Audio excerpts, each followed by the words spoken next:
चलो आज हम लोग लेंगे next chapter that is ionic equilibrium. इसका रिवीजन लेंगे। ठीक है, पूरा का पूरा चैप्टर 1 को में हम कंप्लीट करेंगे। सो चलो।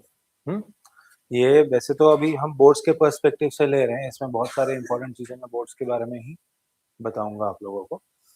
ठीक है, तो चलो let's start with the chapter.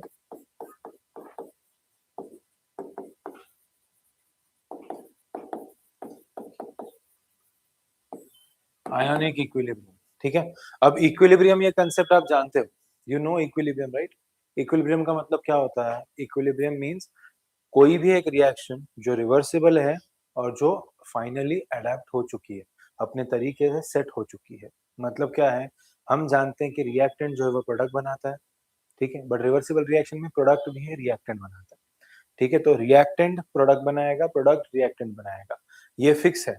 But इस प्रोसेस में एक पॉइंट आता है। अभी बात ऐसी हो जाती है कि रिएक्टेंट अगर प्रोडक्ट बना रहा है, प्रोडक्ट रिएक्टेंट, तो एंड में रिएक्टेंट ही बचना चाहिए, प्रोडक्ट बचना ही नहीं चाहिए, राइट। बट पूरा का पूरा रिएक्टेंट प्रोडक्ट नहीं बनाता और पूरा का पूरा प्रोडक्ट भी रिएक्टेंट नहीं बनाता। तो there is some amount of reactant and some amount of product remaining. ठीक है, तो वो अमाउंट्स एक पॉइंट के बाद कांस्टेंट हो जाते हैं, और वही पॉइंट जब वो कांस्टेंट हो जाते हैं, उसी पॉइंट को बोला जाता है इक्विलिब्रियम। ठीक है, हमने 11th में सीखा था एक टॉपिक केमिकल इक्विलिब्रियम नाम का। तो केमिकल इक्विलिब्रियम हम लोग केमिकल्स के इक्विलिब्रियम के बारे में बात किया था हम लोगों ने। We had spoken about how chemical reaction में इक्विलिब्रियम एग्जिस्ट करता है, एस्टैब्लिश होता है। ये लिख के हो गया तो ले। ओके, तो बट अभी हम लोग बात करेंगे उस इक्विलिब्रियम के बारे में जिसमें आयॉन्स बन रहे हैं। मतलब क्या है कि भाई एक सॉल्ट है, मान लो, या एसिड है या बेस है, उसको डाल दिया वाटर में। वाटर में डालने के बाद जो है वो डिसोसिएट हो रहा है इनटू इट्स आयॉन्स, और वो इक्विलिब्रियम बना रहा है। That is called as ionic equilibrium, क्योंकि आयॉन्स के साथ उस पर्टिकुलर सॉल्ट का इक्विलिब्रियम एग्जिस्ट करता है। अब ध्यान देना, कल हम लोगों ने देखा था इलेक्ट्रोलाइट्स में टाइप होते हैं वीक एंड स्ट्रॉन्ग इलेक्ट्रोलाइट। तो वही जो वीक इलेक्ट्रोलाइट है ना, यही वीक इलेक्ट्रोलाइट जो है रिस्पॉन्सिबल है उस इक्विलिब्रियम के लिए। Weak electrolytes only are responsible for that particular equilibrium. ठीक है, मतलब क्या होता है, स्ट्रॉन्ग इलेक्ट्रोलाइट्स तो पूरी तरह से डिसोसिएट हो जाते हैं। अगर कोई भी चीज पूरी तरह से डिसोसिएट हो जाती है तो उसके बाद वो रिवर्स तो आएगा नहीं ना वापस। यहाँ पर पूरी तरह से डिसोसिएशन नहीं हो रहा। ठीक है, so basically the point is, मान लो कि मैं एक वीक इलेक्ट्रोलाइट कंसिडर कर रहा हूँ Ha। जब इसको मैं वाटर में ऐड कर रहा हूँ तो उस टाइम पर initially okay there is no product form first step में। सेकेंड स्टेप में क्या हो रहा है, ये फाइनली रिएक्ट कर रहा है इसके साथ, and this is resulting in formation of H3O plus plus A minus. Okay, उसके बाद नेक्स्ट स्टेप में क्या होगा, नेक्स्ट स्टेप में यही रिएक्शन जो अभी क्या था, initially the amount of product was very less, अब अमाउंट ऑफ प्रोडक्ट बढ़ने लगा। जैसे जैसे बढ़ने लगा क्या हो गया, ये फिर से थोड़ा सा रिवर्स रिएक्शन शुरू कर दिया इसने, एंड फाइनली एक पॉइंट आएगा, उस पॉइंट पे ये जो रिएक्शन है स्टैग्नेंट हो जाएगा, जहां पर rate of forward reaction become equal to rate of backward या रेट ऑफ रिवर्स रिएक्शन। ठीक है, और यही पॉइंट जहां पर दोनों रेट्स इक्वल हो जाते हैं, इसी को बोला जाता है equilibrium. But if you observe, the equilibrium is existing between the components and its ions, इसलिए इसको ही बोला जाता है आयनिक इक्विलिब्रियम। ठीक है, तो इस चैप्टर में सबसे पहला पॉइंट जो आप डिस्कस करते हो वो है आपके अल्फा के बारे में। Alpha stands for degree of dissociation. ठीक है, तो अल्फा जो है, जिसको हम डीओडी भी लिखते हैं, DoD, that is nothing but what, it is equal to the number of moles dissociated upon total number of moles taken। Okay, into 100 कर दोगे तो ये हो जाएगा परसेंट। तो आपके क्वेश्चंस में कभी कभी परसेंट के फॉर्म में भी दिया जाता है, या कभी कभी आपको डायरेक्टली अल्फा का वैल्यू दिया जाता है, और उसी वैल्यू के बेसिस पे आप फाइंड आउट कर सकते हो बाकी के वैल्यूज। ठीक है, तो यही है अल्फा। इसका मतलब क्या है? इसका मतलब है अगर मैं एक वीक इलेक्ट्रोलाइट ले लेता हूँ, कल भी हमने डिस्कस किया था यही चीज इन अ डिफरेंट वे। अगर एक वीक इलेक्ट्रोलाइट लेता हूँ AXBY, वो डिसोसिएट पार्शियली होता है as x moles of A raised to plus y plus y moles of B raised to minus x। Initially मान लो कि इसका है 1 मोल प्रेजेंट और ये 0 है, 0 है, ठीक है। एक पॉइंट आएगा जब ये फाइनली इक्विलिब्रियम में एस्टैब्लिश होगा। इक्विलिब्रियम के टाइम पे इसके नंबर ऑफ मोल्स हो जाएंगे 1 माइनस अल्फा, इसमें से अल्फा निकल जाएंगे और इसके बनेंगे एक्स अल्फा, इसके बनेंगे वाई अल्फा। आप कंफ्यूज मत होना कि सर इसमें से अल्फा ही निकला तो एक्स अल्फा और वाई अल्फा कैसे बना, ठीक है। व्हाट हैपेंस इज, अगर ये जो एक्स बी वाई आप देख रहे हो, डिग्री ऑफ डिसोसिएशन यही तो चीज होती है जो निकल जाती है। इक्विलिब्रियम पे कितने आगे कितना कन्वर्जन हो रहा है वही वो अल्फा बता रहा है ना, वही तो चीज है यहाँ पर। इसलिए 1 माइनस अल्फा, ये अल्फा और अल्फा, ये एक्स अल्फा जो है ये एक्स इसलिए आ रहा है बिकॉज ये एक्स मोल्स है यहाँ पर, और ये वाई इसलिए आ रहा है बिकॉज वाई मोल्स है यहाँ पर, सॉरी ये वाला वाई, इसलिए मतलब वो स्टोइशियोमेट्रिक कोएफिशिएंट बस मल्टीप्लाई होते हैं। इसी जगह पे अगर मैं नॉर्मल लिख देता, मैं लिख देता HA reversibly gives S H plus and A minus, तो इसके केस में क्या हो जाता है, ये 1 0 0 1 माइनस अल्फा, अल्फा और अल्फा। वाई? बिकॉज दोनों ही 1 है यहाँ पर। अब यहाँ पर आप देखोगे दोनों अल्फा है, तो वापस क्वेश्चन आ जाता है कि अरे इसमें से सिर्फ एक ही अल्फा निकला तो दो अल्फा कैसे आ गए? It is like opening the molecule in a cap form. Can you give me a pen? ढक्कन वाला पेन देना। सो इसमें ये जस्ट ये ओपनिंग है, ये कैप, ये पेन है, इसका कैप हमें ऐसा ओपन कर रहे हैं, तो है 1 मोल, उसमें से जो अल्फा मोल्स है वो निकल चुके हैं, वो ऐसे ही निकले ना, बट वो स्प्लिट हो जाएंगे बाद में, तो ये एक बनेगा, ये एक बनेगा। इसी तरह से स्प्रेडिंग हो रहा है यहाँ पर, इसी तरह से स्प्लिटिंग हो रहा है, ठीक है। ये हम आगे डिस्कस करने वाले। तो यही है आपका अल्फा, डिग्री ऑफ डिसोसिएशन। उसके बाद आया था next point, that was various theories of how to classify acid और बेस, ठीक है। उसके पहले एक बस पॉइंट बताना चाहता हूँ, जैसे इक्विलिब्रियम जो है, इक्विलिब्रियम पे हमेशा remember rate of forward reaction is equal to rate of backward reaction. concentration of reactant is not equal to concentration of product, मतलब this is not mandatory, this is not exclusive, ठीक है। मतलब क्या है, मतलब equal हो भी सकता है, this is not exclusive, okay। so there are options like concentration could be equal हो सकता है, नहीं हो सकता, मर्जी है। जैसे कि ग्राफ के फॉर्म में बताना चाहूं मैं, तो ये मैंने ग्राफ बना दिया है यहाँ पर। इस ग्राफ में ये हो गया आपका प्रोडक्ट का समझो कॉन्सेंट्रेशन, या सिर्फ कॉन्सेंट्रेशन लिख देता हूं मैं यहाँ पर, कॉन्सेंट्रेशन है, और ये आपका टाइम इन प्रोग्रेस। रिएक्शन में क्या हो रहा है, रिएक्टेंट का अमाउंट ज्यादा, प्रोडक्ट का कम है, तो रिएक्टेंट का अमाउंट ज्यादा से कम होते जा रहा है, और उसके साथ साथ प्रोडक्ट का अमाउंट कम से ज्यादा होते जा रहा है एक पॉइंट पे। तो ये जो पॉइंट है ना जहां पर ये स्टैग्नेंट हो जाता है, this point, this stagnant point is nothing but called as equilibrium, ठीक है। यही सेम चीज मैं फिर रिपीट करके चाहूं तो लिख सकता हूं, ठीक है। बस मैं फर्क क्या करूंगा इसमें, हो सकता है कि रिएक्टेंट का जो अमाउंट है वो ऐसा हो जाए, और प्रोडक्ट का जो अमाउंट है बढ़ जाए, रिएक्टेंट के अमाउंट में बढ़ जाए। अब यहाँ रिएक्टेंट का कॉन्सेंट्रेशन ज्यादा ही था ना फिर भी प्रोडक्ट से, यहाँ उल्टा हो गया।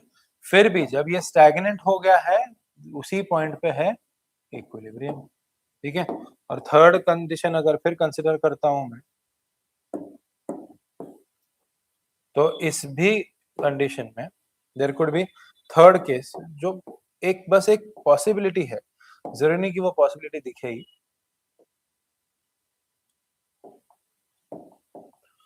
इसमें अभी आप देखोगे तो दोनों का कॉन्सेंट्रेशन इक्वल है, यहाँ पर भी इक्विलिब्रियम है। तो ये तीनों ऑप्शंस एग्जिस्ट कर रहे हैं, ठीक है, आपको ये ध्यान में रखना पड़ेगा।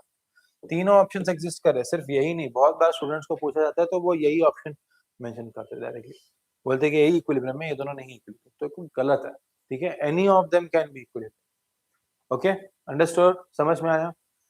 ऑलराइट, तो एसिड बेसिस थियरीज की अगर बात करें तो एसिड बेसिस थियरी में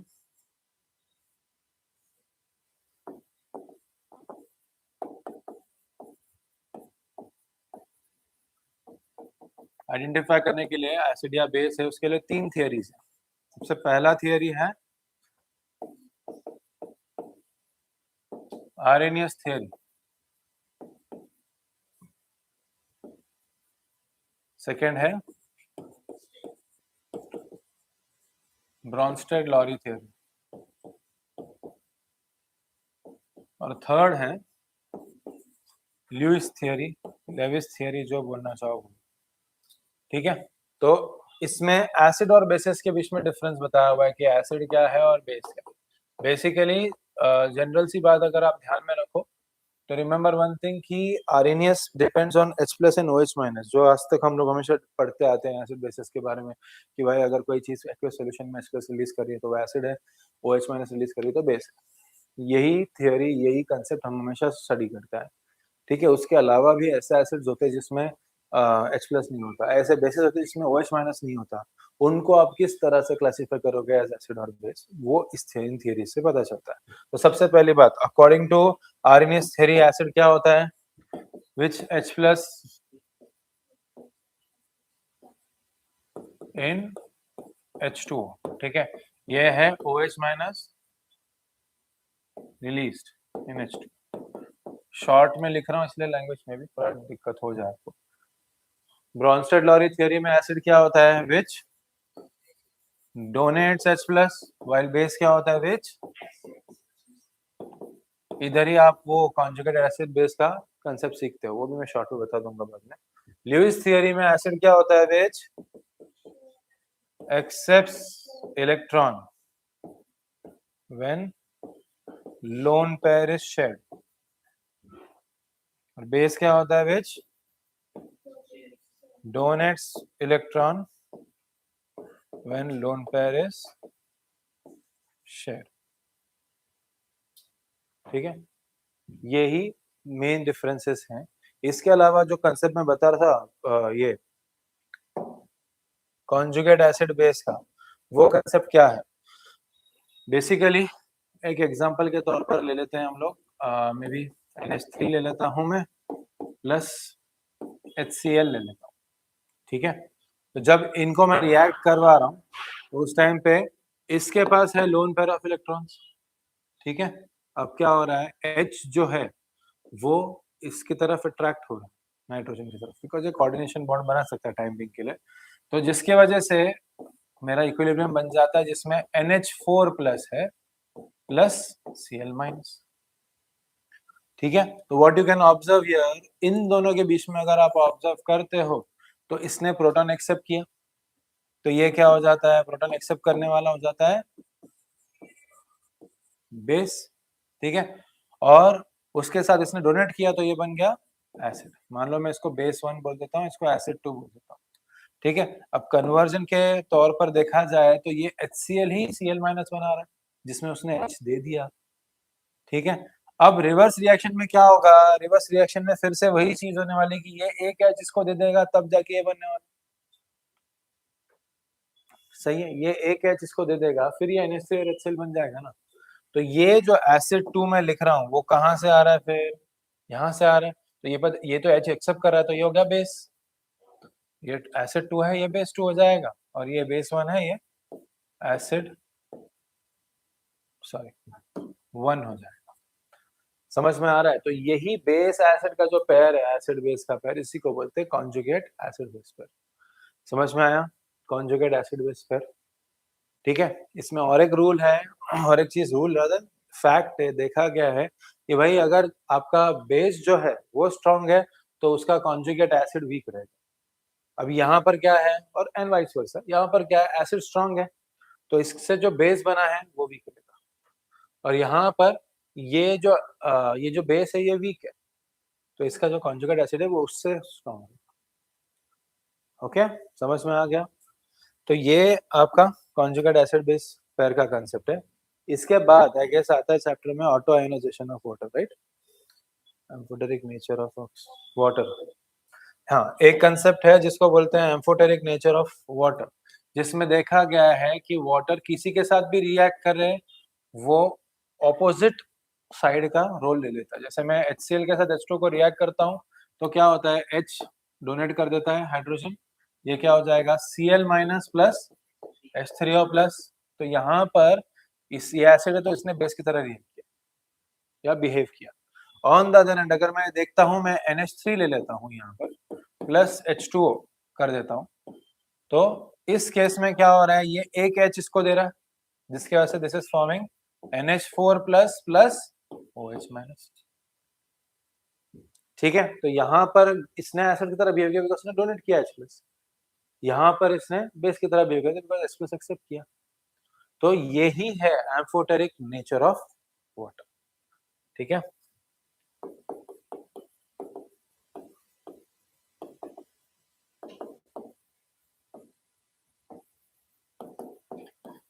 एक्चुअली ये कंसेप्ट आपने एम्फोटेरिक का मतलब जो है आपने बहुत पहले भी पढ़ा हुआ है, लोअर स्टैंडर्ड्स में भी एम्फोटेरिक का मीनिंग आप पढ़ चुके हो, बिकॉज एम्फोटेरिक मतलब जो ड्यूअल बिहेवियर रखते हैं, एसिड भी बेस भी। ठीक है, एम्फोटेरिक ऑक्साइड्स देखिए आप, मेटल ऑक्साइड्स में एल्यूमिनियम ऑक्साइड, जिंक ऑक्साइड, वो एम्फोटेरिक ऑक्साइड्स में ही आते हैं ना। क्लियर हुआ, समझ में आ गया ये। इसके बाद कंसेप्ट है auto ionization of water, right, dissociation. Okay, नहीं कौन सा है, ऑसवाल्ड्स लॉ ऑफ डाइल्यूशन। ठीक है, इसके बाद जो कंसेप्ट है that is your next major concept of the chapter. इस पे बहुत सारे क्वेश्चंस आते हैं। Ostwald's law of dilution. What is Oswald's law of dilution? It actually gives us relationship between alpha and Ka. Now, what is Ka? Ka is the dissociation constant for acids. Okay, ये acid के लिए हो गया. It also gives us relationship between alpha and Kb, where Kb is the dissociation constant for bases. So let's consider a weak acid. Acid के लिए लिख दूंगा मैं, base के लिए आपको try करोगे same pattern से, बाद में कर लेना try. तो मैं कंसिडर करता हूँ HA एक एसिड, ये डिसोसिएट होता है into H plus plus A minus. तो as we have already discussed this, that initial number of moles ये 1 है, ये 0 है, ये 0 है। ठीक है, तो इक्विलिब्रियम पे नंबर ऑफ मोल्स जो है वो हो जाएगा 1 minus alpha, alpha and alpha. ठीक है, अब अगर मैं बात करता हूं कॉन्सेंट्रेशन की फॉर वॉल्यूम V, तो ये हो जाएगा 1 minus alpha upon V। Why, number of moles upon volume is nothing but concentration. तो और ये उसके साथ होगा अल्फा बाय V और ये होगा alpha by V। Also concentration when basic concentration is given as C, तो ये हो जाएगा 1 minus alpha into C, alpha into C and alpha into C। ठीक है, अब आते हैं डिसोसिएशन कांस्टेंट पे, जो हम पहले भी डिस्कस कर चुके हैं। डिसोसिएशन कांस्टेंट तो इक्विलिब्रियम कांस्टेंट हम डिस्कस पहले भी कर चुके हैं, अगर आपको याद है 11th में किया था। तो अगर उसकी बात करते हैं तो I can say for acids I can say it is Ka, और इसमें हमने देखा है it is product of concentration of products upon product of concentration of reactants। यहाँ reactant में एक ही H है। ठीक है, अब इनके कॉन्सेंट्रेशन हम ऑलरेडी देख चुके हैं कितना है, तो हम वॉल्यूम के टर्म्स में चाहिए तो लिख सकते हैं, कॉन्सेंट्रेशन के टर्म्स में भी लिख सकते हैं, कोई इशू नहीं है। K equal to alpha by V into alpha by V upon 1 minus alpha by V। तो ये V कैंसिल आउट हो जाएगा, therefore K becomes equal to alpha square upon V 1 minus alpha. अभी तुम्हारे टेक्स्ट बुक के हिसाब से JEE के लिए नहीं चलता है, बट तुम्हारे टेक्स्ट बुक के हिसाब से हम कंसिडर करते हैं कि alpha is very small then 1, therefore in denominator you can consider 1 minus alpha as 1, that gives me Ka equals alpha square by V, therefore alpha becomes equal to square root of Ka into V। ठीक है, ये भी आप value Ka का consider कर सकते हो।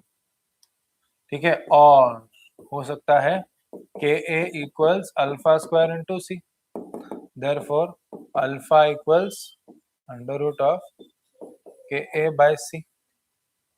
ये भी एक आपका फॉर्मूला हो सकता है और ये भी एक फॉर्मूला हो सकता है। ठीक है, तो ये हो जाता है relationship between Ka and alpha, ये बहुत ज्यादा पूछा जाता है एग्जाम्स में।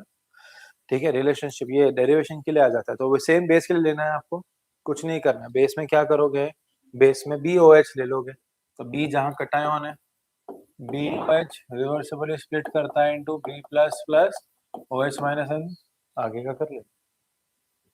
ठीक है, सेम सेम रिलेशनशिप आएगा, बस डिफरेंस इतना आएगा कि Ka की जगह पे Kb हो जाएगा। ठीक है, उसके आगे वाला टॉपिक, उसके आगे न्यूमेरिकल्स कुछ दिए हुए हैं, एंड फाइनली उसके वाला आगे वाला टॉपिक जो है वो आपका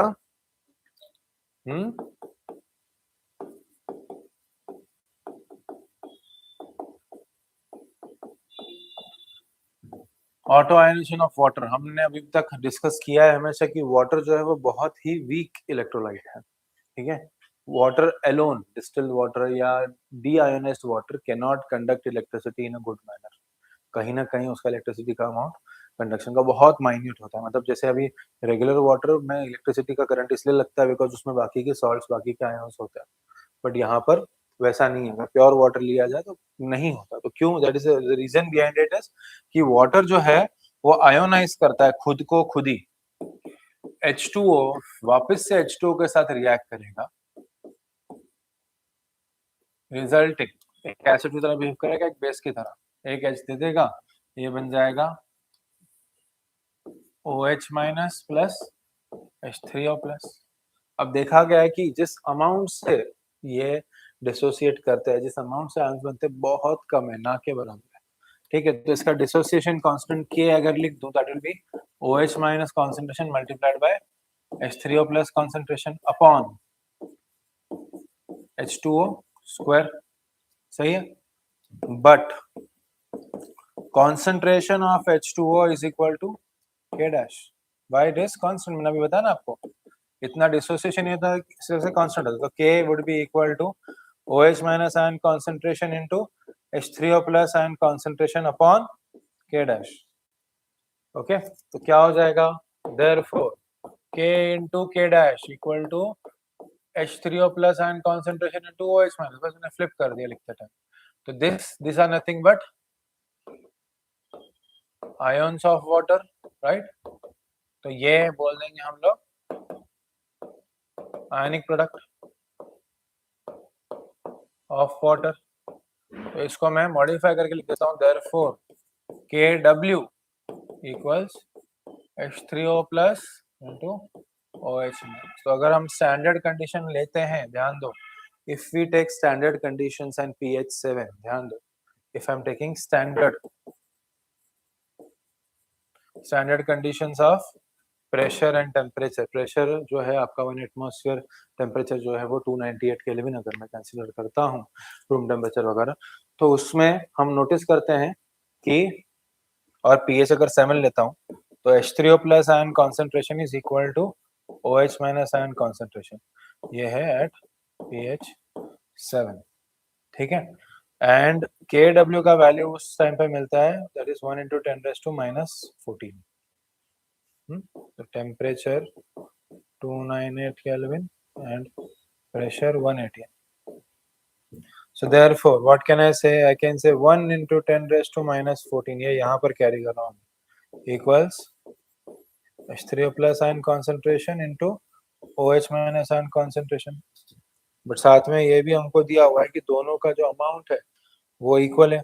अगर दोनों का अमाउंट इक्वल है तो therefore मैं बोल सकता हूँ 1 into 10⁻⁻14 equal to 2 times H3O plus ion concentration or 2 times OH minus ion concentration. Therefore, concentration of H3O plus ions equal to concentration of OH minus ions is nothing but 10⁻⁷। 2 times नहीं, sorry मैंने गलत कर दिया, 2 times नहीं, square है, square दोनों same है ना, 10⁻⁷ हो जाएगा। Do you understand? ओके, तो ये कॉन्सेंट्रेशन है, इसको हाँ कॉन्सेंट्रेशन है तो मोल पर डेसीमीटर क्यूब लिख सकते हो। इसी को कनेक्ट करके कंसेप्ट आता है नेक्स्ट पीएच का, आते हैं उस पॉइंट पे। तो मुझे अभी तक मिला था H3O plus ion concentration multiplied by OH minus ion concentration equal to 1 into 10⁻⁻14।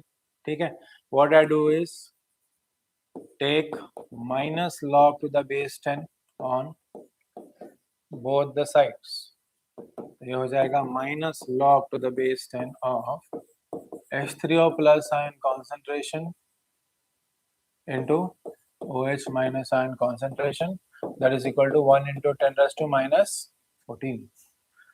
Sorry इसका भी तो log है ना, so minus log of 1 into 10 raised to minus 14. ठीक है, अभी हमको पता है log में एडिशन होता है, तो log to the base 10 of H3O plus ion concentration plus minus log to the base 10 of OH minus ion concentration, that's equal to, इधर भी प्लस होगा, minus log to the base 10 of 1 plus minus log to the base 10 of 10 raised to minus 14. ठीक है, but देखा गया है कि ये जो है that is nothing but pH और ये जो है that is nothing but pOH. ठीक है, formulas है. So pH plus pOH equal to, this will be 0 plus 14. तो therefore relationship आपको मिल जाता है pH plus pOH equal to 14. Probably इस relationship के लिए आपको एक चीज पहले ही पता होनी चाहिए थी, that is these formulas. तो basically pH का मतलब क्या होता है, pH potence of hydrogen, that is nothing but minus log to the base 10 of H3O plus ion concentration or minus log to the base 10 of H plus ion concentration. This nothing but depicts the amount of H plus ions present in a solution. एक solution में कितना H plus है उसको measure करने का एक तरीका है pH. एक्चुअल में वैल्यूज बहुत कम आते हैं, -7, -8, -2, -3, तो उसको प्रॉपर लीनियर तरीके से लाने के लिए हम लोग माइनस लॉग ले लेते हैं उसका, and that gives us pH. तो pH स्केल लीनियर कर देता है एक्सपोनेंशियल स्केल को, उनको पता है. सो वैसे ही POH जो है that is minus log to the base 10 of OH minus ion concentration, इतना ही है. ठीक है, समझ में आ गया. तो ये हो गया pH एंड pOH. अब अगर मैं कंसिडर करता हूं एसिडिक मीडियम, हाँ, उसके पहले यहाँ पर आप देखोगे कि pH और pOH का स्केल जो है 0 to 14 ही जाता है. माने अगर मैं स्केल बना दूं 0, 14, ओके, सेंटर ले लिया 7, और इधर मैं अगर दो ट्राइंगल्स बना देता हूँ which are indicating the concentration, तो OH minus ion concentration 0 to 14 बढ़ता जाएगा अगर pH स्केल है तो, और वही H3O plus ion का मतलब H plus ion concentration जो है वो कम होता जाएगा जैसे हम मूव कर रहे हैं टुवर्ड्स 14. ये है pH स्केल. ठीक है, 7 मैंने इसलिए रखा है बिकॉज वो सेंटर है. ठीक है, तो एसिडिक मीडियम की अगर बात करूं तो एसिडिक मीडियम में मैं इतना बोलूंगा कि भाई H3O plus ion concentration will be greater than OH minus ion concentration. मतलब ही इसका concentration 10⁻⁻⁷ से ग्रेटर रहेगा, वाइल इसका concentration जो है -7 से कम रहेगा. सही है ना.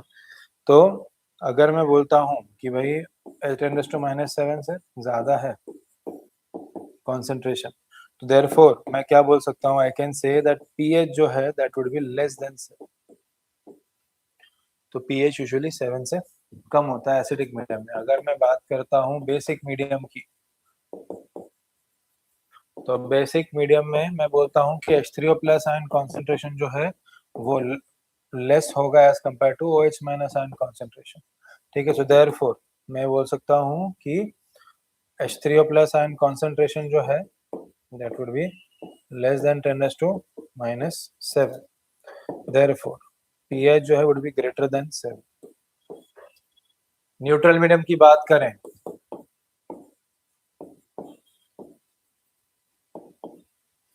तो I see that H3O plus ion concentration is equal to OH minus ion concentration, that is 10⁻⁻⁷. Therefore pH जो है हो जाएगा 7. माइनस लॉग लिया ना इसलिए साइन उल्टा हो गया यहाँ पर. इसका माइनस लॉग लूंगा तो pH हो जाएगा, तो ये साइन उल्टा हो जाता है. यही रीजन है, दोनों साइड पे लॉग लिया, वहां पर भी वैसे ही, यहाँ पर भी वैसे ही. तो दिस इंडिकेट्स कि हमारा जो H plus ion concentration है वो जो है वो डिसाइड करता है कि भाई pH ज्यादा होना चाहिए या कम होना चाहिए. ओके, pH को सॉल्व करने का, pH के सम्स को सॉल्व करने का एक बेसिक तरीका है, वो हम न्यूमेरिकल्स के रिवीजन क्लास में डिस्कस करेंगे। अभी के लिए ये लिख लो, 5 मिनट दे रहा हूँ, फिर कंटिन्यू करेंगे।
मैं वही सोच रहा था, ये कैसे आ गया? मैं बोला इधर अलग दिख रहा है, इधर अलग है। बड़े पता चला तुमने चेंज किया है। बाद में लिखो, चलो क्या होता है।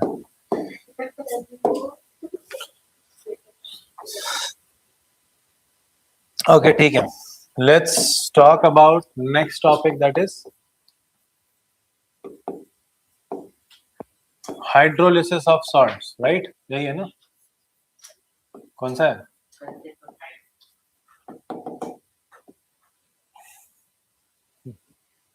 I am sorry about that. Okay, हाँ, ठीक है। सो कंसेप्ट ऑफ हाइड्रोलिसिस माने हाइड्रोलिसिस एक ही चीज का करते हैं ना, सॉल्ट्स का। यहाँ इस चैप्टर में तो एटलीस्ट, इसलिए हाइड्रोलिसिस ऑफ सॉल्ट्स के बारे में बात करेंगे अभी। हाइड्रोलिसिस का मतलब क्या होता है? By addition of water molecule, जब एक सॉल्ट स्प्लिट होता है तो उसी को हम लोग हाइड्रोलिसिस बोलते हैं। बेसिक मतलब वही है। जैसे कि अगर मैंने HA ऐड कर दिया, HA के साथ H2O ऐड कर दिया, तो वो reversibly H3O plus plus A minus बनाएगा। ये रिवर्सिबली यूजुअली नहीं होता, वीक इलेक्ट्रोलाइट्स में होता है, स्ट्रॉन्ग रहेगा तो ही। इसमें अभी आपको ध्यान एक चीज का देना है, पे अटेंशन, ट्रिक बता रहा हूं मैं, कि जब भी हम लोग सॉल्ट को वाटर में ऐड करते हैं उस टाइम पे दो आयंस बन रहे हैं, और इन आयंस का ओरिजिन हम लोग जानते हैं, ठीक है? आयंस कहाँ से आ रहे हैं? फॉर एग्जांपल थोड़ा सॉल्ट हम लोग चेंज कर देते हैं, हम लोग सॉल्ट कर देते हैं Ba, बेस का B आया और एसिड का A आ गया, ठीक है? तो उस टाइम पे ये स्प्लिट हुए into two particular ions, that is B plus plus A minus. अब इन दोनों का ओरिजिन क्या है? B प्लस का ओरिजिन है BOH, A माइनस का है HA, राइट?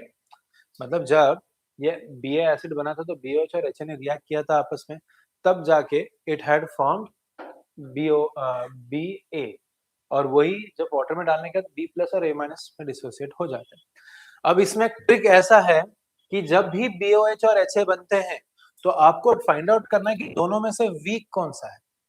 जो वीक रहेगा उसका आयन आगे वाटर के साथ रिएक्ट करेगा, ठीक है?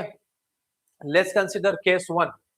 फर्स्ट केस कंसीडर करता हूं कि BOH इज वीक, ठीक है, वीक इलेक्ट्रोलाइट, ठीक है? तो अभी क्या हो जाएगा, ये BOH का B प्लस जो है H2O के साथ रिएक्ट करेगा कंपल्सरीली। मान लो 2H2 के साथ रिएक्ट किया कंपल्सरीली, बिकॉज ये वीक है ना, तो वीक रिवर्सिबल इक्विलिब्रियम बना सकता है, तो ये B प्लस उसी रिवर्सिबल इक्विलिब्रियम में कंट्रीब्यूट करेगा। अल्टीमेटली ये बन जाएगा BOH प्लस H3O प्लस। सो आप नोटिस करो, फर्स्ट केस में हम लोगों ने BOH को वीक लिया है, मतलब HA स्ट्रॉन्गर है उससे।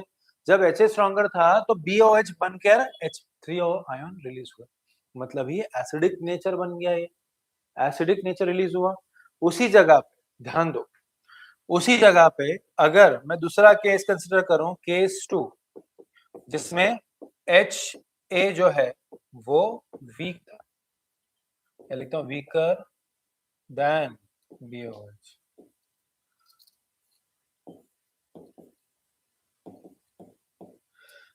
तो उस केस में क्या होगा, A माइनस कॉन्ट्रीब्यूट करेगा, A माइनस प्लस H2O,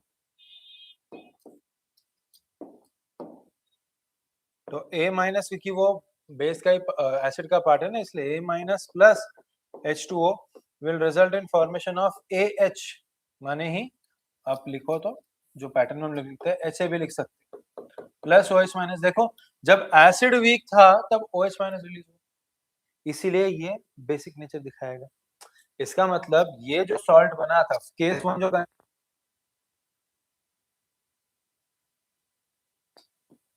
और ये जो बना था वो बना था week acid plus, do you understand? इस तरह का रिएक्शन हुआ था।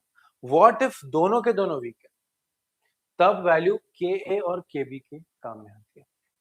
ओके, मतलब यहां पर बन सकता है केस 3, केस 3 होगा week acid plus weak base का सॉल्ट, मतलब दोनों ही वीक ओरिजिन से आ रहे हैं, मतलब दोनों रिएक्शन होंगे B प्लस प्लस H2O। अभी मैंने 2H2 क्यों लिया है, इधर तो H प्लस भी निकाल सकता था ना, बट हम लोग H3O प्लस हाइड्रोजन आयन पे फोकस करते हैं, इसलिए मैंने और एक H2 ले ली। So that gives me BOH plus H3O plus and A वो मुझे देगा HA plus OH माइनस। तो दोनों रिलीज हो रहे हैं ना, तो अब इसके K और KB वैल्यू पर डिपेंड करता है कि क्या होगा, ठीक है? 3 केसेस इसमें डिपेंड करेंगे। एक केस होगा जब Ka is greater than KB, दूसरा होगा जिसमें Ka is less than Kb, मतलब Kb is greater than K, और तीसरा होगा जब Ka इक्वल टू Kb। तो जब K is greater than Kb, तो उस समय you will observe that H3O plus concentration would be released more, or H3O plus would be released more as compared to OH minus. Second case में H3O plus would be released less as compared to OH minus because Kb is stronger. Kb stronger तो ये OH ज़्यादा release होगा, इसका dissociation ज़्यादा होगा. और तीसरे में दोनों के दोनों इक्वल कॉन्सेंट्रेशन से है. ठीक है, तो इस केस में आप नोटिस कर सकते हो इसका पीएच जो है वो लेस देन 7 होगा, इसका पीएच जो है वो मोर देन 7 होगा, इसका पीएच जो है वो इक्वल टू 7. तो ये वीक एसिड वीक बेस का तीसरा केस है. ठीक है, डू यू अंडरस्टैंड? समझ में आ गया पक्का आप लोगों को? हाइड्रेशन ऑफ सॉल्ट्स क्लियर हुआ? ठीक है, इसी में उन्होंने आपको एग्जांपल दिए हैं. सबसे पहला स्ट्रॉन्ग एसिड स्ट्रॉन्ग बेस का जो मैंने केस कंसिडर ही नहीं किया, आप चाहो तो वो भी केस हम लोग ले सकते हैं, बट उसमें कुछ भी नहीं होने वाला है, वो वहीं पर पॉज हो जाता है जहां पर है. जैसे यहाँ ले लेता हूं मैं केस 4. तो केस 4 में स्ट्रॉन्ग एसिड और स्ट्रॉन्ग बेस का सॉल्ट है, तो ये जो सॉल्ट है आपका Ba वो बस H2O के साथ रिएक्ट करके वन डायरेक्शन में स्प्लिट हो जाएगा, बस इसके आगे कुछ नहीं होगा. दोनों ही रिवर्सिबल इक्विलिब्रियम बना रहे हैं ना, both of them can not form reversible equilibrium. खत्म, बात ही खत्म हो, उसके आगे कुछ बचता नहीं, इसलिए वो नहीं. बट इसमें आपको, इसमें NaCl का एग्जांपल दिया हुआ है, इसमें आपको CuSO4 का एग्जांपल दिया हुआ है, जिसमें CuOH whole twice weaker and से आता है, होल ट्वाइस है OH, इस वजह से आपको ये 4H2 लेना पड़ता है. फिर इसमें आप लोगों को आई थिंक एग्जांपल कौन सा दिया हुआ है, CH3CONA, सोडियम एसिटेट. और इसमें आपको 3 एग्जांपल्स दिए हुए, हर एक के हिसाब से अलग अलग एग्जांपल दिया हुआ है. ओके, तो you can see in your text book, directly समझ में आ जाएगा, नहीं तो मेरे पिछले नोट्स भी है, वो भी आप मैं समझ सकते हो, कोई इशू नहीं है. ठीक है, और नहीं तो भी ऑनलाइन बच्चों के लिए आई वुड सजेस्ट कि कमेंट में मेंशन कर देना, मैं उसका भी आप नोट शेयर कर दूंगा, या तो उसके लिए भी एक छोटा सा लाइव ले लेंगे या रिकॉर्ड कर लेंगे. ठीक है, हाइड्रोलिसिस के बाद आता है next concept, that is buffer solution. ठीक है, बेसिक मतलब जो होता है ना बफर का, बफर मतलब एक रेंज होता है, एक रेंज में किसी भी चीज की वैल्यू को एक रेंज में रखना, उसी को बफर बोलते हैं. जैसे फॉर एग्जांपल मैं बोलता हूँ कि भाई मेरे को एग्जाम के लिए प्रिपेयर करना है, 4 दिन है मेरे पास टोटल, एग्जाम 5th डे पे, तो मैं 2 दिन पूरा प्रिपरेशन करके 2 दिन का बफर रखता हूँ. भाई हो सकता है कि कोई कंसेप्ट डिफिकल्ट है तो आगे तक पढ़ना पड़े, टाइम लग जाए, बहुत कुछ हो सकता है, तो वो बफर मतलब एक रेंज रखते हैं, सेफ्टी रेंज रखते हैं. तो बफर सॉल्यूशन जो है वो पीएच से रिलेटेड, और पीएच का सेफ्टी रेंज रखता है. Buffer solution keeps a safety range in pH. So basically buffer solutions are the solutions which avoid the drastic change in pH on addition of small amount of acid or base or dilution. dilution माने पानी डाल दिया, dilute हो गया, तो dilution में भी वो पीएच चेंज करने में अवॉइड करेगा, एसिड के एडिशन पे या बेस के, तीनों के केसेस में वो पीएच चेंज में अवॉइड करेगा. You understand? समझ में आ रहा है? तो ये जो पूरा कंसेप्ट है यही है बफर सॉल्यूशन का कंसेप्ट. ठीक है, कि बट स्लाइट रेंज में ही वो कर सकता है. बहुत सारा अगर आपने 1-2 ड्रॉप डाल दिया एसिड या 10-15 ड्रॉप डाल दिया तो वो शायद बफर मेंटेन भी रहे, बट अगर आपने लिटरली आधा लीटर 1 लीटर एसिड डाल दिया या बेस डाल दिया तो फिर तो बफर सॉल्यूशन हैंडल कर ही नहीं पाएगा. ठीक है, तो बफर सॉल्यूशन बेसिकली 2 टाइप के होते हैं, एक होता है एसिडिक बफर और सेकेंड होता है बेसिक बफर. 2 टाइप के बफर एग्जिस्ट करते हैं, एसिडिक और बेसिक. एसिडिक बफर ये बनता कैसे है? Acidic buffer is made by 2 basic components. एक होता है वीक एसिड प्लस दूसरा होता है salt of that weak acid with strong base. यही वीक एसिड का सॉल्ट विथ स्ट्रॉन्ग बेस. ठीक है, एग्जांपल अगर लिया जाए तो you can take acetate buffer. ठीक है, एग्जांपल अगर लूंगा मैं तो I can take acid CH3COOH plus इसमें डाल दिया मैंने CH3COONA. के हो सकता है, यहाँ पर कोई इशू नहीं है, के भी तो KOH से आएगा जो वापिस से स्ट्रॉन्ग बफर है, सॉरी स्ट्रॉन्ग बेस है. तो ये है, इसको ही बोलते हैं हम लोग एसिटेट बफर. क्या बोलते हैं? Acetate buffer. उसी तरह से आता है बेसिक बफर. बेसिक बफर वापस सेम ही रहेगा, बस एसिड की जगह पे बेस होगा सब जगह पे. तो I can say it is weak base plus salt of that weak base with strong acid। जैसे कि फॉर एग्जांपल अमोनियम बफर ले लो, जिसमें वीक बेस है NH4OH और उसका सॉल्ट है NH4Cl जो HCl के साथ बना हुआ है। HCl एक स्ट्रॉन्ग एसिड है। तो फिर आते हैं बफर एक्शन पे। बफर एक्शन किस तरह से होता है, ये मेजर इशू है।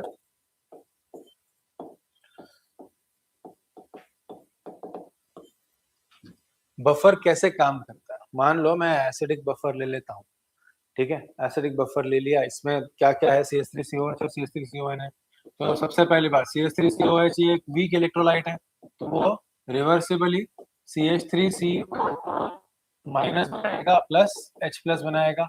अगर इस जगह पे मैंने वाटर ऐड कर दिया तो वो H3O प्लस बनाएगा, सही है ना, राइट। और उसी जगह पे दूसरा भी चीज है CH3CONA है, ये तो डायरेक्टली स्प्लिट करेगा, इसमें CH3CO minus plus Na plus, ठीक है। ये सिंगल डायरेक्शन में जा रहा है बिकॉज ये सॉल्ट स्ट्रॉन्ग इलेक्ट्रोलाइट है, ये वीक इलेक्ट्रोलाइट है, ठीक है। मान लो कि केस 1 कंसिडर करते हैं एडिशन ऑफ एसिड, तो ये फर्स्ट केस कंसिडर किया मैंने एडिशन ऑफ एसिड, मतलब ये H प्लस आएगा। तो अगर मैं H प्लस ऐड करता हूं तो ये किस तरह से मैनेज करता है, H प्लस के एडिशन पर यू विल ऑब्जर्व कि COO माइनस रिएक्ट करता है H प्लस के साथ, resulting in formation of CH3COH which is not a stranger to this solution। CH3COH एक कॉमन सी चीज है यहाँ पर, तो एसिड डालने पर अगर वो CH3COH बनाता है फ्रॉम दिस, ताकि कोई और नया कंपोनेंट ना बने, extra H plus extra OH minus release ना हो, ताकि वो एसिड एसिड ही रहे, ठीक है। उसके साथ साथ यू विल ऑल्सो ऑब्जर्व कि, और अगर आप चाहो तो अगर आप एसिड को H3O प्लस लिखो तो भी चलेगा, फिर यहाँ पर H2O बन जाएगा, H3O प्लस भी हो सकता है ना। सेकेंड केस अगर मैं कंसिडर करता हूँ यहाँ पर, तो सेकेंड केस में मैंने डाला है बेस, बेस माने क्या आ जाता है OH माइनस, तो OH में क्या होता है CH3COOH रिएक्ट कर लेता है OH माइनस के साथ, resulting in CH3COO minus plus H2। तो फिर वही कंपोनेंट बन गया जो ऑलरेडी एग्जिस्ट करता है, जैसे इधर बना था। तो सेम कंपोनेंट अगर बन रहे हैं रिवर्सिबल इक्विलिब्रियम में, तो दैट इंडिकेट्स कि ना H प्लस का अमाउंट बढ़ रहा है ना OH माइनस का बढ़ रहा है, कांस्टेंट रह रहा है, मेंटेन रह रहा है, जो बोलना है बोल सकते हो। समझ में आया। उसी तरह से इसका भी एक्शन रहेगा, अभी इसका एक्शन आप खुद डिसाइड करो क्या होगा कैसे होगा, आपके लिए असाइनमेंट है। आपको बस जब आप रिएक्ट करवा रहे हो कुछ भी, तो आपको एक चीज डिसाइड करनी कि भाई बनना चाहिए या तो वाटर या तो वही कंपोनेंट जो उसमें एग्जिस्ट कर रहा है, उतना ही, ठीक है। अभी यही बफर का pH अगर आपको फाइंड आउट करना है तो कैसे करते हैं। सो pH of buffer is given by the formula pKa plus log to the base 10 of concentration of salt upon concentration of acid। अगर आप pH फाइंड आउट कर रहे हो, अगर आपको POH फाइंड आउट करना है तो pKb plus log to the base 10 of concentration of again salt upon concentration of base। इसको हेंडरसन हैज़लबैच इक्वेशन बोलते हैं। इस तरह से pH फाइंड कर सकते हो। इसके अलावा pH के या ये बफर सॉल्यूशन के एप्लीकेशन ढेर सारे होते हैं।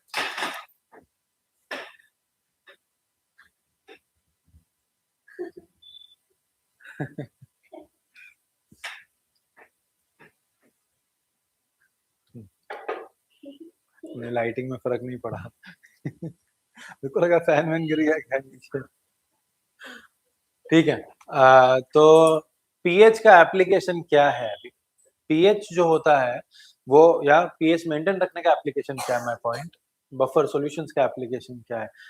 बहुत सारे इंडस्ट्रीज में फायदा है इसका, मेडिसिन इंडस्ट्री में अगर आप देखोगे इसका बेनिफिट है, इधर मेडिसिन में है, एग्रीकल्चर में है, फार्मास्यूटिकल, या आप रिसर्च इंडस्ट्री में देख लो, हर जगह पे जहां पर भी pH मेंटेन रखना पड़ता है। यूजुअली क्या होता है, मान लो कि दो कंपोनेंट है जो आपस में रिएक्ट कर रहे हैं, there's a component A which is reacting with B which gives us C। और सेकेंड स्टेप में, ये फर्स्ट स्टेप हुआ, सेकेंड स्टेप में मैं क्या चाहता हूँ कि ये C जो है वो D से रिएक्ट करके E बनाए, ये मेरा फाइनल प्रोडक्ट है। बट क्या हो रहा है, जब ए और बी रिएक्ट कर रहे हैं तो सी बन रहा है, और सी जो है यहाँ पर पीएच था मे बी 7, यहाँ बन रहा है पीएच 8.5। बट ये जो रिएक्शन है उसके लिए जो रिक्वायर्ड पीएच है वो पीएच है 7। तो रिएक्शन होगा ही नहीं अगर मैं एक ही मिक्सचर में ए बी और डी डाल दूं, तो रिएक्शन होगा ही। तो अगर मुझे इस रिएक्शन को करवाना है तो मुझे पीएच को 7 पे मेंटेन रखना पड़ेगा। अब आप नोटिस करोगे बिकॉज सी बन रहा है तो पीएच बढ़ रहा है, मतलब बेस का अमाउंट बढ़ रहा है। तो बफर सॉल्यूशन में अगर मैं रिएक्शन कर रहा हूँ तो ए और बी रिएक्ट करेंगे, सी बनाएंगे, सी बेसिक बनाएगा, बट उसको फिर वो 7 के पीएच पे लेकर आ जाएगा बफर, और फिर जब मैं डी डालूं तो अपने आप रिएक्ट कर।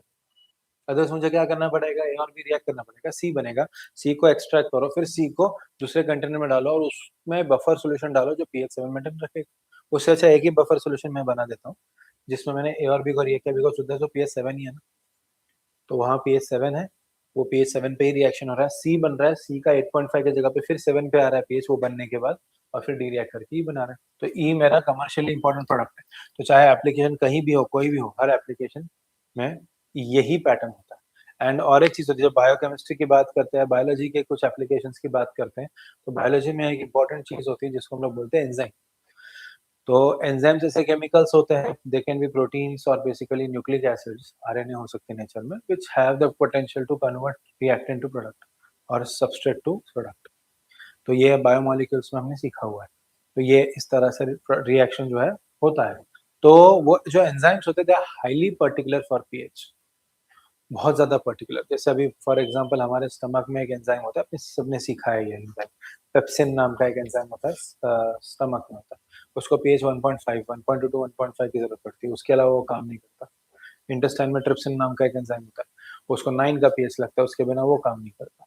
तो वैसे ही अगर मान लो आर्टिफिशियली मैंने ट्रिप्सिन या वो पेप्सिन बाहर निकाल दिया और मैं लेबोरेटरी में टेस्ट ट्यूब में वो रिएक्शन करना चाहता हूँ, तो उस टाइम पे मुझे पीएच उसका मेंटेन रखना पड़ेगा।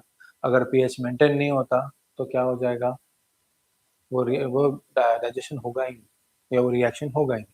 इसीलिए एंजाइम्स बहुत जगह पर आजकल एंजाइम्स यूज कर रहे हैं, हार्श कंडीशन देने की जगह पे एंजाइम्स में आसानी से हो जाता है रिएक्शन। तो एंजाइम को लिविंग ऑर्गेनिज्म से एक्सट्रैक्ट करते हैं और फिर रिएक्शन करवाते हैं, बट हर एंजाइम का अपना एक पीएच होता है, उस पीएच को हमको मेंटेन रखना पड़ता है। क्लियर? तो बफर सॉल्यूशन बहुत ज्यादा काम में आता है। बायोलॉजी में तो हम बहुत सारे ऐसे प्रोसेसेस रिएक्शंस परफॉर्म करते हैं जिसमें काम में आ ही जाता है। ठीक है, इसके बाद आते हैं हम लोग नेक्स्ट टॉपिक पे, that is KSP and IP, also solubility in gram per decimeter cube and solubility in mole per decimeter. This is nothing but molarity. ये 4 कंसेप्ट हम साइड बाय साइड भी डिस्कस करेंगे, ठीक है। तो KSP क्या है? KSP stands for solubility product. Consider a sparingly soluble salt. Sparingly soluble salt मतलब क्या होता है? पूरी तरह से जो डिसॉल्व नहीं हो रहा। अगर कोई चीज जो है वो पूरी तरह से डिसॉल्व नहीं हो रही है, फुल्ली डिसॉल्व नहीं हो रही है, तो वो होता है स्पेरिंगली सोल्यूबल, ठीक है। तो अब अगर मैं स्पेरिंगली सोल्यूबल सॉल्ट कंसिडर करता हूँ, maybe I consider AgCl, ये स्पेरिंगली सोल्यूबल सॉल्ट है, ये सॉलिड फॉर्म में, जब इसको मैं ऐड करता हूँ वाटर में तो Ag प्लस बनाएगा या एक्वियस फॉर्म में, प्लस Cl माइनस बनाएगा एक्वियस फॉर्म।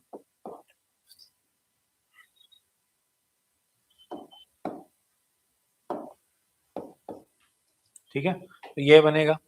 अब जब मैं इसका, अभी इक्विलिब्रियम बन रहा है, तो इसका जब मैं कांस्टेंट निकालता हूँ, डिसोसिएशन कांस्टेंट या इक्विलिब्रियम कांस्टेंट, तो ये बनाएगा Ag plus Cl minus upon AgCl। अब हमने एक चीज सीखी हुई है, हमने क्या सीखा हुआ है कि जब भी सॉलिड में या लिक्विड में रहता है कंपोनेंट, तो उसका कॉन्सेंट्रेशन कंसिडर नहीं होता, बिकॉज उसका कंसिडरेशन यूनिटी कंसिडर किया जाता है। So I can say consider नहीं की जगह पे you can also say as AgCl is in solid form, the concentration of AgCl is equal to unity. Unity माने 1. So therefore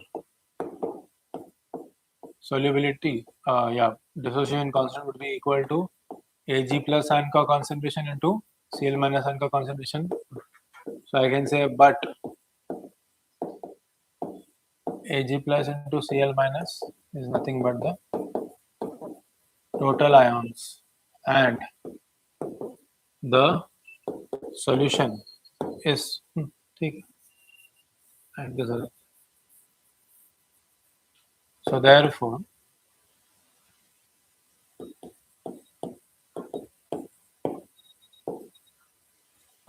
total ions product है ना, so I can say this is nothing but ionic product, right? So ionic product is nothing but Ag plus ion concentration into Cl minus, because इतने ही ions बन रहे हैं ना, उसके उनका ही product लिया जा रहा है. So therefore I can write it as Ip equals Ag plus into Cl minus. Now if solution is saturated and at equilibrium, उस time पे ionic product is nothing but equal to solubility product. So therefore हम लिख सकते हैं KSP, solubility product माने KSP. So KSP equal to Ag plus and concentration into Cl minus. इसमें भी वो सेम वो लॉ अप्लाई होगा रेस टू वाला. इन जनरल अगर मैं इसी को लिखना चाहूँ तो I can write as AXBY in solid form reversely gives X A raised to plus Y plus Y B raised to minus X. जहाँ solubility product मतलब ही KSP would be equal to A raised to plus Y whole raised to X B raised to minus X whole raised to Y. तो ये होगा ठीक है. If KSP if product of ions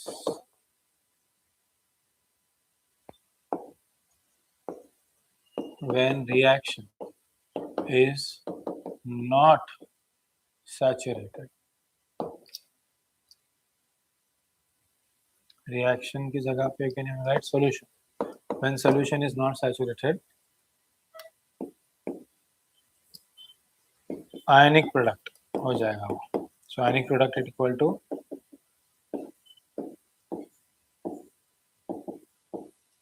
ठीक है. तो ये भी तभी होगा जब सैचुरेटेड सॉल्यूशन नहीं है. यहाँ पर ये सॉल्यूशन सैचुरेटेड है. Do you understand? तो सैचुरेटेड माने जितना वो फिट कर सकता है उतना ही रहेगा उसमें, जितना सॉलिड फिट कर सकता है. कौन सा पॉइंट रिपीट करना है? समझ नहीं आ रहा. ठीक है. So basically I can say जब सॉल्यूशन सैचुरेटेड होता है ठीक है, उस टाइम पे प्रेसिपिटेशन होता है क्या? नहीं.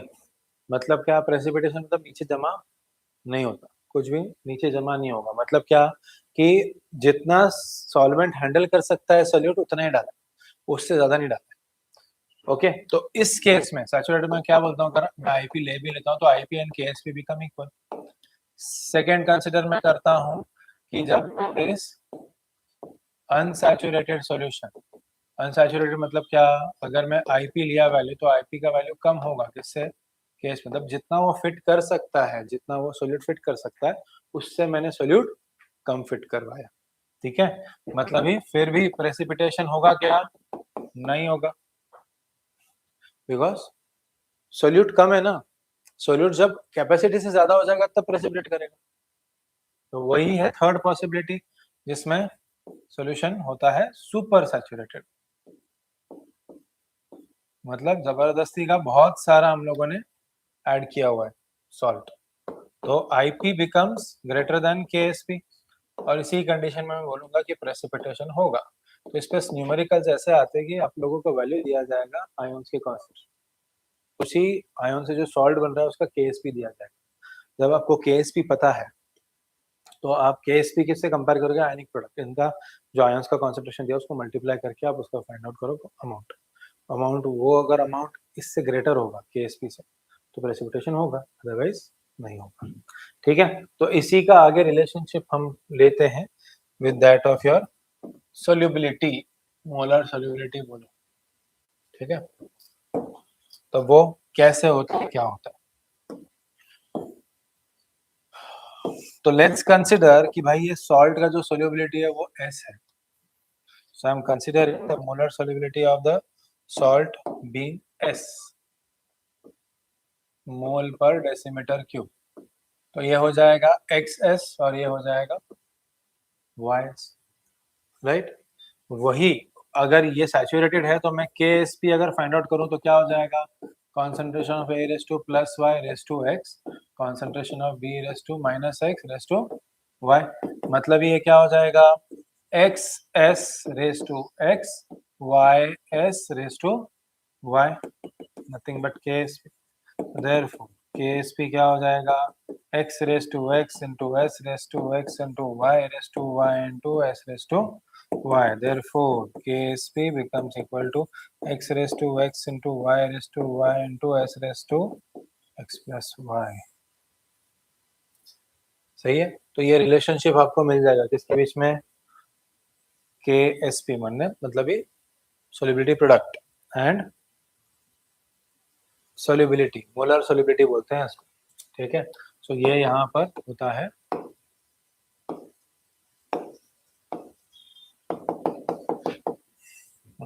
ठीक है, रिलेशनशिप है।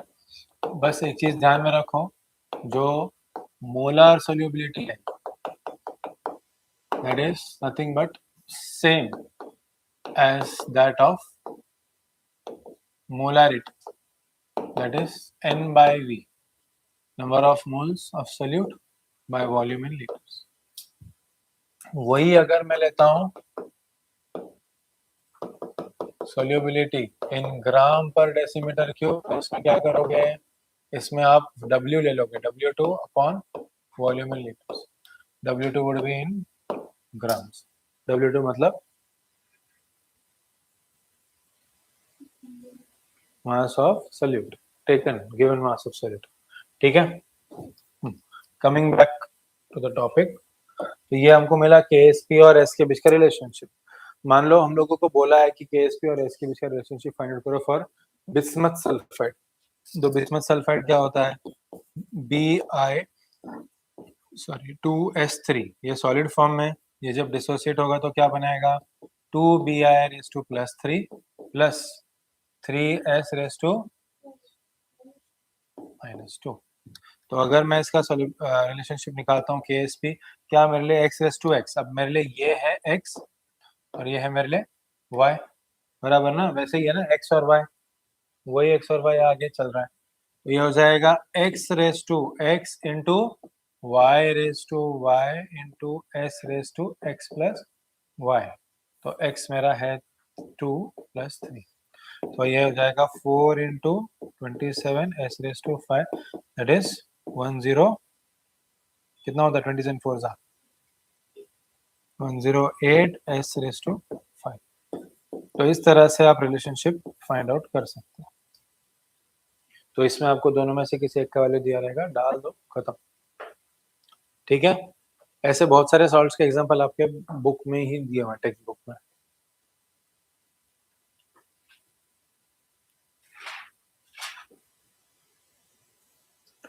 ठीक है, तो आगे आई थिंक नेक्स्ट दिया है कॉमन आयन इफेक्ट ना,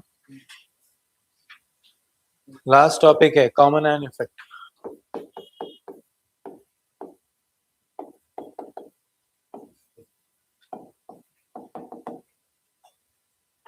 तो कॉमन आयन इफेक्ट का मतलब क्या होता है, अगर रिएक्टेंट प्रोडक्ट दोनों में से किसी एक साइड में कॉमन आयन है तो वो रिएक्शन का इक्विलिब्रियम शिफ्ट कर देता है।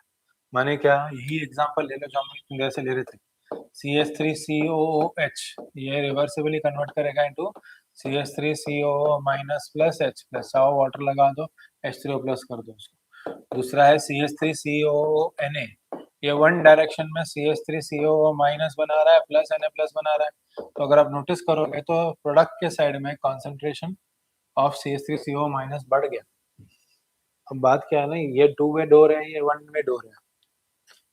ठीक है, तो ये तो रिवर्सिबल नहीं होगा, बट इसके लिए, ये रिएक्शन के लिए CH3CO- का कॉन्सेंट्रेशन तो बढ़ गया ना।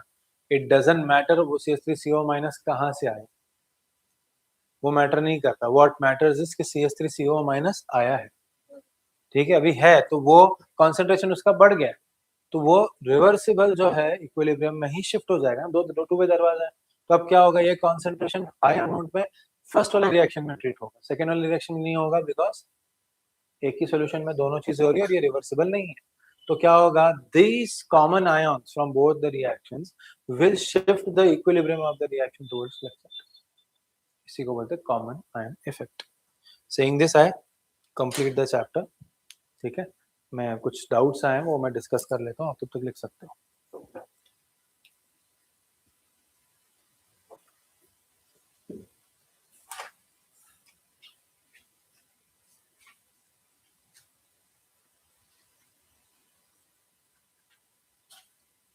तो एक ऐसा क्वेरी है कि PCM आप लोगों को आपने ग्रुप लिया हुआ है, उसमें आपको क्वालिफाई करना है खुद को when you have just started.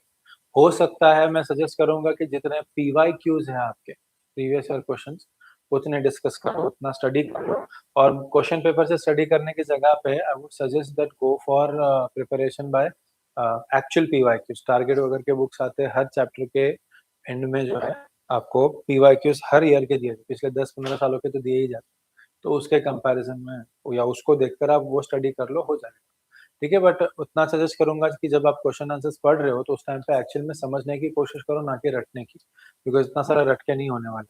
और रही बात मैथ्स की, तो मैथ्स आई होप आपका मैथ्स बेटर है, क्योंकि मैथ्स के लिए आप सिर्फ वो करके नहीं चलेगा, मैथ्स के लिए आपको प्रिपरेशन बेसिक्स चाहिए होगा। और कुछ है तो पूछो। हाँ, and also one more thing, एक मिनट, तो इस चैप्टर में क्या क्या इंपॉर्टेंट है, क्या क्या पॉइंट्स आपने स्टडी करने मतलब कंपलसरी है, उसके बारे में बता देता हूँ मैं। सबसे पहला अल्फा, डिग्री ऑफ डिसोसिएशन, ये बहुत इंपॉर्टेंट पॉइंट है। सेकंड, ये थियरीज जो इसके एसिड बेसिस के इतना इंपॉर्टेंस नहीं रखते हैं, बट इतना कहूंगा कि ये जो थियरीज के आगे वाला जो पॉइंट है डिसोसिएशन वाला, ऑस्वाल्ड्स लॉ ऑफ डाइल्यूशन जो है, वो वाला बहुत इंपॉर्टेंट है।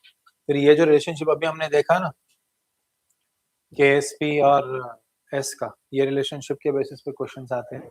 इसके साथ बफर सॉल्यूशंस के न्यूमेरिकल्स आते हैं, बफर का एक्शन पूछा जाता है, किस तरह से एक्ट करता है बफर। उसके साथ साथ there is also one more concept, कौन सा था, हाँ, ये आपका पीएच एंड पीओएच का, वो भी कंसेप्ट इंपॉर्टेंट है। तो अगर मैं कंक्लूड करना चाहूँ तो अल्फा वाला दैट इज आपका डीओडी, उसके बाद ऑस्वाल्ड्स लॉ ऑफ डाइल्यूशन, उसके बाद आपका ऑटो आयनाइजेशन भी कभी कभी कहीं ना कहीं इंपॉर्टेंट है, बट मेन है पीएच पीओएच का रिलेशनशिप। हाइड्रोलिसिस ऑफ सॉल्ट भी, सॉरी मैं भूल गया पहले, हाइड्रोलिसिस ऑफ सॉल्ट। उसके बाद आपका buffer solution, relationship between KSP and S, and बस प्रेसिपिटेशन वाला कंसेप्ट तो देख लेना उसमें। और कॉमन एन इफेक्ट इतना इंपॉर्टेंस नहीं रखता है, बट है तो देख लीजिए एक बार, ठीक है।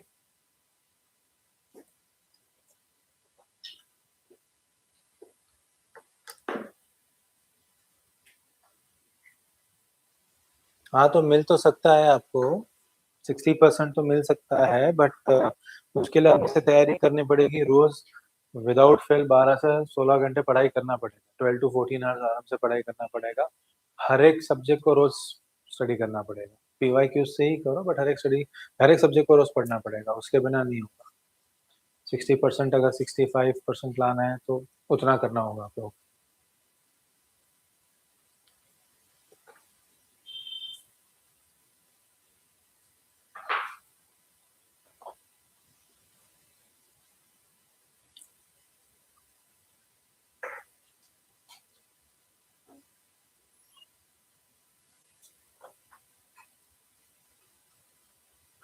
ठीक है, सेइंग दिस मुझे लगता है लाइव सेशन में स्टॉप करूं, ठीक है, एंड सी यू टुमारो। कल हम लोग केमिकल थर्मोडायनेमिक्स डिस्कस करेंगे, चैप्टर नंबर 4।